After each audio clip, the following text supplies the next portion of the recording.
Jeigu norite mums padėti tvarkyti visas naujienas, redaguoti, būti jų kaip tokiu redaktoriumi, siūlykitės, nes mums reikia žmonių, kurie padėtų šioje vietoje.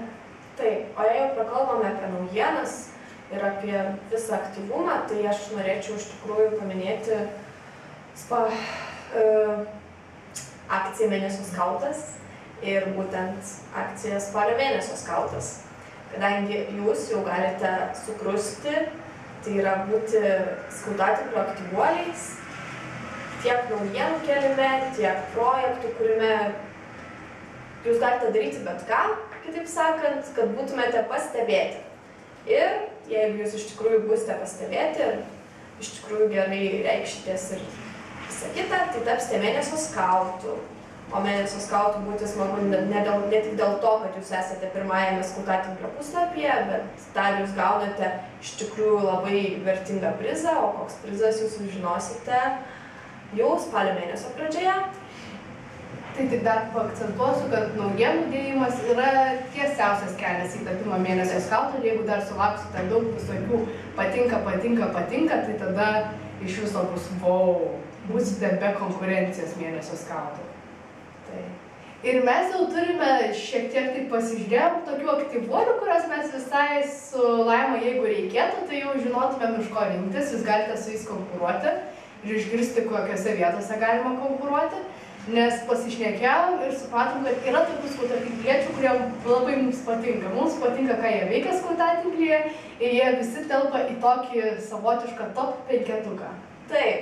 Mūsų simpatijų top 5 skautatinklyje. Ne simpatijų, mėgstamiausių, aktyviausių skautatinkliečių. Nu taip, bet čia viskas sutampa, nes aš tai labai jaučiu visada simpatiją visiems aktyviausiam. Taip. Kitoje laidoje apie simpatijas. Čia bus laidos tema. Taigi, gal taip ir pradėkime. Mūsų top 5 pirmojoje vietoje šią savaitę atsidūrė net 2 broliai. Kadangi mes niekaip negalėjome išsirinkti, kuris jų turėtų būti pirmoje vietoje.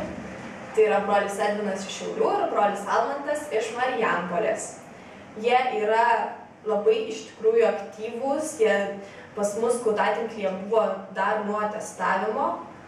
Ir dabar jie mus tiesiog, nežinau, kaip džiugina, labai geras žodis, labai džiugina savo visais senosios literatūros lobiais ir įvairiomis, nežinau, nuotraukomis ir visokiais dalykais.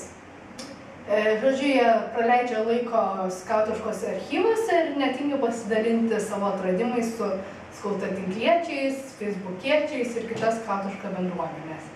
Džiaugiamės šiais broliais. Antroje vietoje, vėliau bus panašiai ir trečia vieta, jos irgi labai yra apylygės. Tai yra tie broliai, kurie rašo mums laiškus. Rašo laiškus ir sesės, bet tai žinot, kaip būna su tais laiškais. Man labai patinka, kai manęs visko klausinėja ir ypač kuo gražiau klausinėja, tuo aš labiau džiaugiuosi. Tai nuo paskutinės laidos aš visokių laiškų su klausimais gavau iš brolio Audriaus Simpuko iš Klaipėdos krašto.